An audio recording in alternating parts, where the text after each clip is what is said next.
All right, now we're going to start getting into some player education. We're going to be building some things on top of the players that we have here in the studio.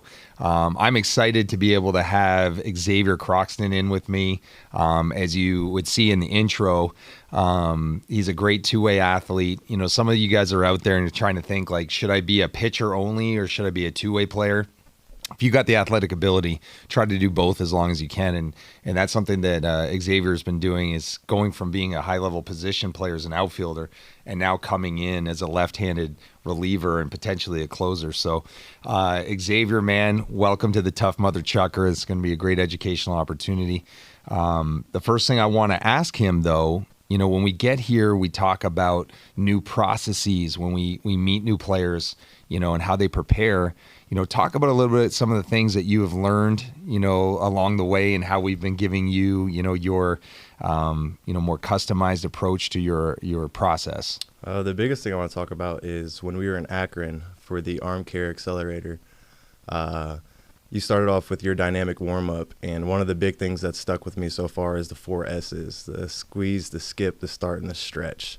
Back when I was in college, I had a undergrad degree in health exercise science with a focus in kinesiology, but some of the things that I learned from you kind of allowed me to better go about my dynamic warm-up and how I'm getting ready and prepared for a day of training. And some things that I used to do before games, before a doubleheader, was I'd just sit in the weight room. I'd get there early before everyone else, and I would just kind of sit on the ground and get my joints moving and get my mobility in before I'd even get my heart rate going up. And I just, after we got done with our dynamic warm-up, and I could just feel how ready my body was for that day of training, I was like, something's got to give here. So ever since that day, I've made the adjustment, and the very first thing I do is I get my heart rate up to at least probably 120, 115 beats per minute. And then I go through my squeezes, my starts, my skips, and then I stretch, which is the one thing that I have not done yet. Is I used to stretch first, and I think it wasn't as beneficial as what we did with the 4 S's. So that's been the biggest adjustment so far. But I'm going to go a little bit deeper into this. So it's amazing that he's communicating. You know, think of your muscles like an elastic band, and he's sensing this. So the 4S. You know, we're first doing the squeeze because we want to activate our muscle fibers as much as possible. You know, then what we go to is the skip, is that we're trying to get a little bit of bounce, you know, constantly every day. You know, he's a super athlete. So with the super athlete, you definitely don't want to dull their stretch responses. He's touching on that every day. And then the other thing, you know, as we're getting our starts, is that direction of force, you know, that piece. And the stretch comes at the end. Now, think of your muscles as an elastic band. The way that you first started is, you know, can I lengthen out all my muscles first? And I'm taking that elastic band and I'm holding it and holding it. And the one thing that happens is you lose energy, right? Our muscles have to go bam, bam, right? And so he's lost a lot of energy in that process. So that's really been a big change. And it's actually interesting to see the conditioning effect of the dynamic warm-up, how yes. Just great shape, you know, that you can get in by doing that 4S approach. I had an issue in college where I would I have this thing called hyperhidrosis, so I sweat a lot. So Arizona's going to be fun this summer, but yeah, I feel like with those mini conditioning, that's what it feels like for my warm-up, is just a mini conditioning bout where I feel like, especially with the skips too, and being able just to bounce off the ground hundreds of times. My calves feel like they have started to kind of get a better understanding of we're strong enough to go. For example, yesterday I was out at Pinnacle High School, and I was out there from 9 a.m. to 3 p.m. and I was on my feet the entire day. If a year, 2 years ago, I probably would have cramped at some point during the day. Granted, I've done better on the nutrition side of things and making sure that, with you talking about your nitric oxide and the beets and the kale and whatnot. But, yeah, I feel like I genuinely would have cramped somewhere in my lower half region, whether that be the hamstring, the groin, the calves. But those mini conditioning days for my total body dynamic warm-up have definitely been a benefit to me. So yeah, it's amazing. When you have a player, any player, you got to drink at least half your body weight in ounces in water. Okay, that's simple rule. But when you get a player that's got a heavy sweat, component. Their sweat rates are first high and they sweat with a lot of water. You have to make sure those intakes are up. Now, the one thing that I will say about what X has done with the warm-ups, he's talking about getting more calf strength, more calf stretchiness. When we hit the ground, what happens is if you're a heel striker, right, you're going into a foot roll, you have to be able to apply force back, or else what happens is if my elbow's my knee, it's going to keep going forward. You got to be able to push back. And the one thing that I'm seeing, so we got to focus on the ankle strength part, but you're getting it from the warm-up. When we do have a dynamic warm-up that improves ankle stiffness, when he hits, he sticks and he's pushing back. So, the one thing that I noticed too with your delivery, with your lower half, it's locking in more. Talk to us a little bit about, some of the things that we've taught you and what we've been putting into your process about single arm work, right? And how we're not sharing the load, talk a little bit about that.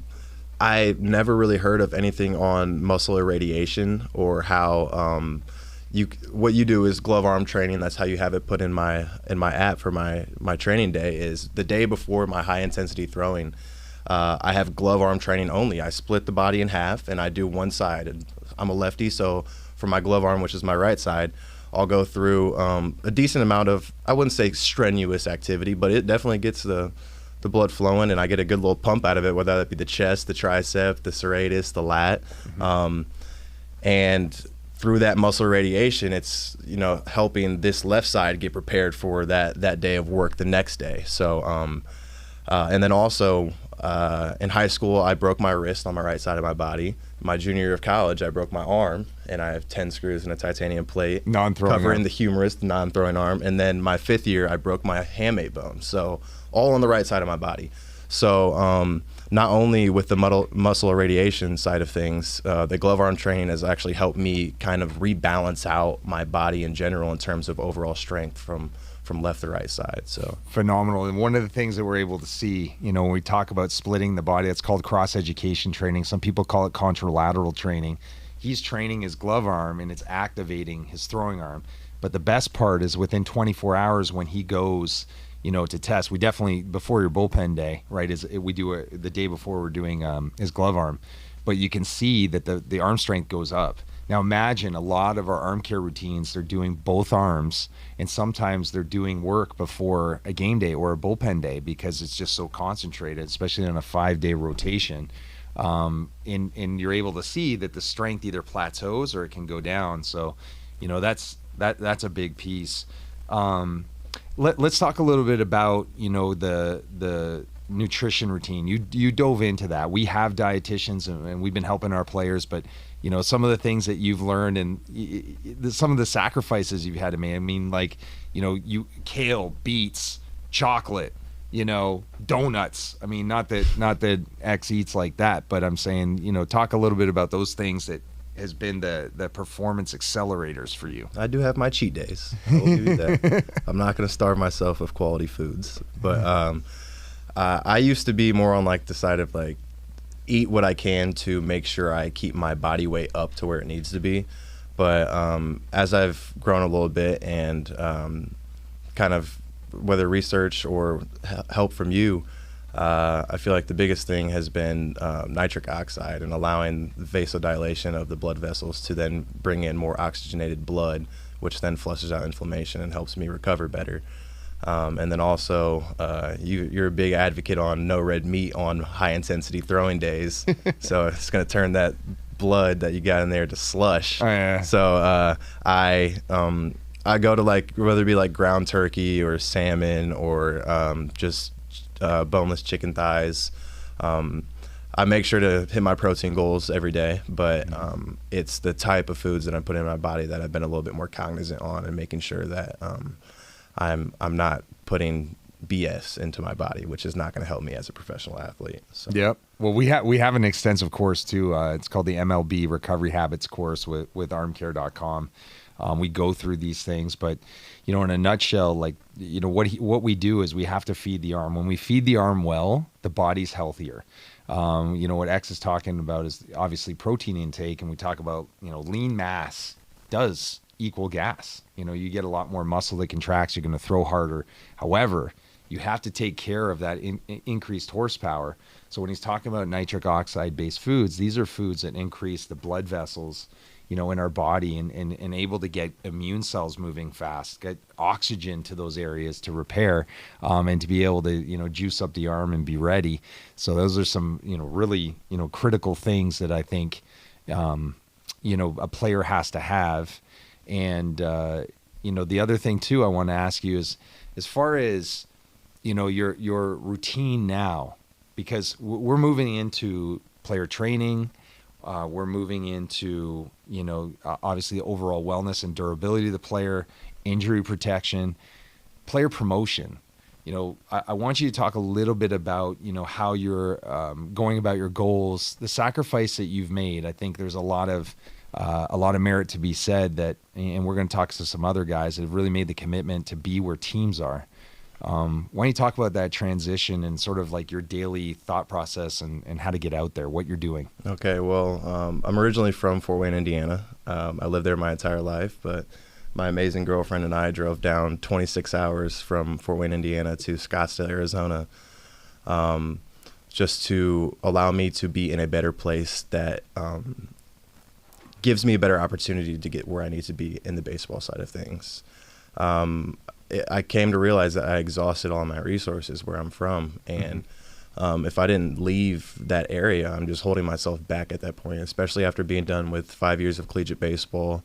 I decided I needed to find somewhere that I could be that helps me get the best resources, connections, outlooks, and just people watching me in general. So, it's just been over a month since I've been here, and I feel like I've made a lot of connections since I've been here that are going to allow me to find a way to play professional baseball and play baseball at the highest level possible.